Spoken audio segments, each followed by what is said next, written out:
Fala pessoal, sejam todos muito bem-vindos a mais um vídeo aqui do canal, mais um episódio do quadro Carteira do Milhão. E rapaz, o bicho tá pegando aqui na bolsa, nos ativos de renda variável e até nos ativos de renda fixa, principalmente aqueles que têm aquela marcação a mercado, como por exemplo os títulos públicos, já que as taxas de juros estão se elevando e o mercado vem precificando um risco maior, dadas algumas decisões que não foram muito bem vistas assim pelo mercado, decisões, por exemplo, da composição da nova equipe de governo. O mercado não está muito confortável com essas situações. Retrocesso em lei aprovado na Câmara, como é o caso da lei das estatais. E o resultado está aqui nesse resumo que eu montei agora. Os juros futuros para 2024 estão na faixa de 14%, subiram um bom tanto. Para 2027, em 13,6%. O mercado está precificando não só uma não queda da taxa Selic, uma manutenção da taxa Selic por mais tempo no ano que vem, como também parte do mercado já precifica aumentos da Selic. Isso não é saudável para o mercado, já que diminui a atividade econômica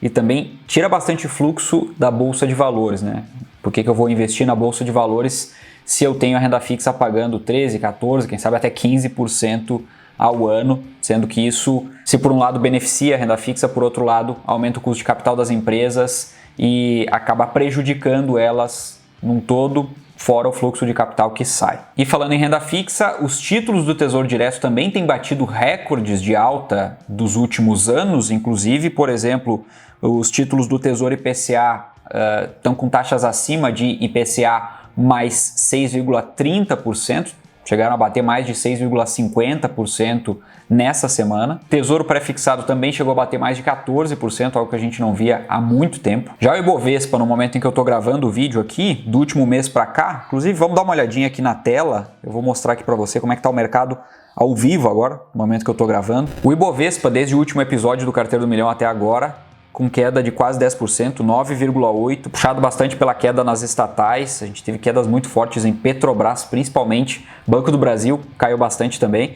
E tem um outro setor que tem se destacado também nas quedas aqui, inclusive liderando as baixas aqui, a gente vê Magazine Luiza e Americanas, o varejo caindo muito. Vamos pegar o exemplo de Magazine Luiza aqui, só para ter uma noção do tamanho do tombo nas últimas semanas. Se a gente pegar aqui uma semana, 15,36% de queda. No mês, 28,8% de queda. Lembrem que Magazine Luiza já vinha lá de uma queda maior desde meados de 2021. Já tinha caído bastante. Se a gente pegar só os últimos 12 meses, por exemplo, que é final de 2021 para cá, 62,81% de queda. Salvo engano, Magazine Luiza hoje está do high até agora com mais de 80% de queda. Mas claro que Magazine Luiza é só um exemplo para enfatizar aqui, principalmente na última semana, nos últimos dias, a queda do setor de varejo. Magazine Luiza é uma das maiores empresas, um dos maiores players desse mercado, então fica bem claro aqui o que está acontecendo. O dólar, por sua vez, não teve grandes oscilações, chegou a subir um pouco durante o mês, cair um pouco mais também, isso é normal, a volatilidade do mercado, mas entre altas e baixas está praticamente no 0 a 0 desde o último episódio até agora, nos últimos 30 dias, 0,5% de queda, inclusive. Já o S&P 500, as 500 maiores empresas americanas, vinha bem, uma alta pequena, mas com alta nesses últimos dias, porém, da metade da última semana para cá, teve quedas mais fortes, principalmente depois da fala do Jerome Powell, da alta de 0,5% na taxa de juros. Aparentemente isso já era esperado pelo mercado, mas pareceu que parte do mercado estava esperando uma alta menor, porque assim que aconteceu aquilo que já era, em tese, esperado, o mercado passou a cair. E isso está fazendo com que agora, nos últimos 30 dias, o S&P tem uma queda de 1,5%. E uma das coisas que mais tem chamado a atenção aqui é o IFIX aqui no Brasil, o índice dos fundos imobiliários. Se a gente for olhar, não só hoje está caindo pouco até, mas não é muito comum o IFIX cair tanto tempo assim em sequência. Se a gente pegar aqui os últimos dias, por exemplo, ele vem lá de 24 de outubro na faixa dos 3.000 pontos e agora está em 2.782. Notem que é uma queda aqui mais expressiva, isso aí é uma recuperação e voltou a cair aqui. Está num patamar de preço que a gente não via há um bom tempo, 2.700 e alguma coisa. Isso aqui é desde julho, né? Metade do ano. Então, acabou devolvendo toda a alta que teve depois de julho aqui o IFIX. Tem feito alguns fundos imobiliários, inclusive, ficarem baratos, ao meu ver. Os preços melhoraram bastante e eu acho, sim, que tem oportunidades aqui. Então, boa parte do nosso aporte do mês vai ser direcionado para os fundos imobiliários. Afinal de contas, o que a gente quer dos fundos imobiliários é que os fundamentos permaneçam, tenham bons ativos, mas quando a gente está falando de bons fundos imobiliários, a gente busca também renda, né, para o longo prazo. Então, se esses preços caem em determinado momento, o preço da cota, etc., quando a gente está olhando para o longo prazo, isso não deixa de ser positivo para a acumulação, já que a renda deles, como eu falei, se mantém os fundamentos, não tende a diminuir, somente a cotação. Obviamente, repito, estou falando de longo prazo. Agora vamos dar uma olhada aqui no nosso sistema de alocação inteligente. Está aparecendo aqui que o grosso do aporte desse mês deve ir para fundos imobiliários, né? 2,42% ficou para trás. Então, eu já sei aqui os ativos que eu vou escolher para aportar. São os nossos fundos imobiliários. Quando eu venho aqui para Real, eu já consigo identificar quais são aqueles que estão mais para trás de fato. XPLG e VISC principalmente. E aí dá para escolher algum outro fundo imobiliário aqui. Vino, BCFF e HCTR também estão para trás.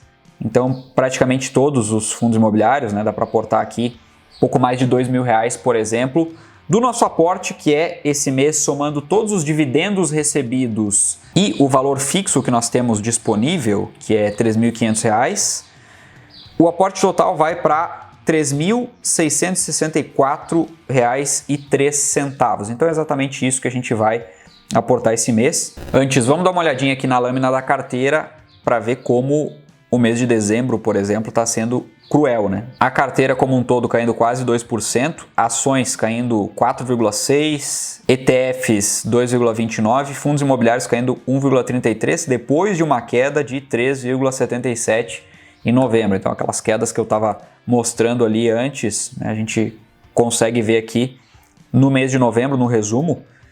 E se a gente olhar para a rentabilidade da carteira, nesse momento a gente segue ganhando do Ibovespa, né? Uma larga distância para o Ibovespa, 17,75 contra 5,19, né? Uma rentabilidade bem acima do Ibovespa, mas quem está encostando aqui é o CDI, né? A renda fixa, que está subindo bastante, aquilo que eu falei no começo do vídeo, né? A gente tem uma renda fixa subindo, uma renda fixa em patamares altos por conta da taxa de juros, prejudica muito a Bolsa de Valores, acaba derretendo e agora a gente já tem aqui praticamente um ponto de encontro. O Ibovespa já está perdendo de longe para o CDI no período, mas a carteira aqui já está praticamente empatada com o CDI. Então, coisas que acontecem principalmente em lugares como o Brasil, a gente vê isso acontecendo, né? O CDI acaba no longo prazo ficando até acima do Ibovespa, se a gente pegar o passado, mas obviamente quando a gente monta uma carteira de investimentos, o nosso objetivo de longo prazo é sim superar o CDI e superar bastante o CDI, né? Então, no longo prazo, a nossa carteira, estou enxergando aqui que está abaixo daquilo que a gente deseja para as médias. Então, muito provavelmente, por mais que esse sofrimento, essa sangria dure ainda um tempo, 6 meses, 1 ano, enfim, a gente vai colher frutos aqui de seguir aportando em bons ativos. O negócio aqui, o jogo é ter paciência e fazer boas escolhas, acrescentar bons ativos na carteira, porque o resultado ali na frente vem. Agora dando uma passada rapidamente aqui pelos dividendos, mês de dezembro a gente tem R$133 aproximadamente, né? Dezembro de 2021 a gente estava lá com 58, então a gente vem cumprindo aqui muito bem o objetivo de aumentar os dividendos. Obviamente vai aumentando o patrimônio, aumentam os dividendos também. Isso ajuda bastante a gente, né, como investidor, a seguir motivado, e aqui na carteira do canal isso fica bastante claro.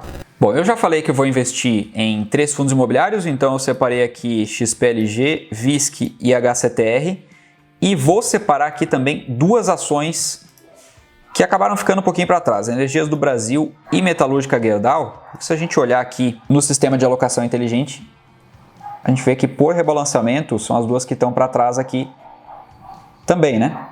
Energias do Brasil e Metalúrgica Gerdau.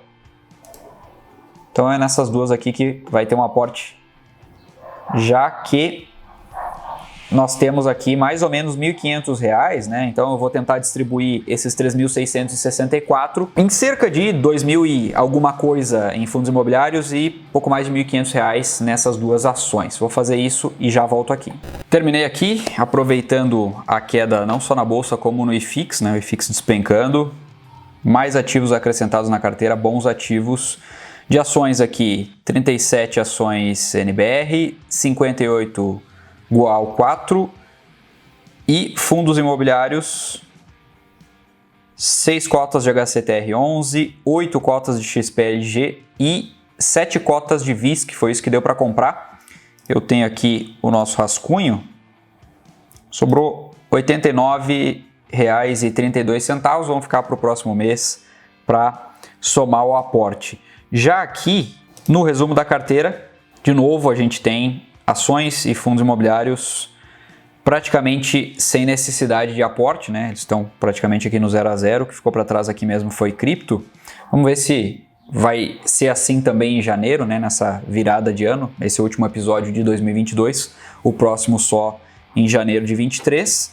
Vamos ver como é que vai virar o mercado como um todo, né? O mercado de renda variável principalmente, para a gente saber exatamente onde aportar depois, no começo do ano que vem. Se continuar assim, obviamente vai para cripto, o principal aqui, né? E também um pouco para stocks aqui, que ficou um pouco para trás também. Quando a gente olha para a evolução da carteira, a evolução patrimonial, desde que a gente começou a medir aqui, o patrimônio vem aumentando, obviamente com o peso dos aportes, mas notem que esse aumento de patrimônio é constante, né? E conforme o tempo vai passando, o aporte vai ficando cada vez menos representativo no patrimônio total somado aqui da carteira. Lembrando que a gente já sai aqui de janeiro com 53, na verdade começou a medir aqui em novembro, né, de 21, e agora, um ano e um mês depois, estamos em 86.225. Mesmo com todas essas quedas de mercado, o patrimônio vai aumentando.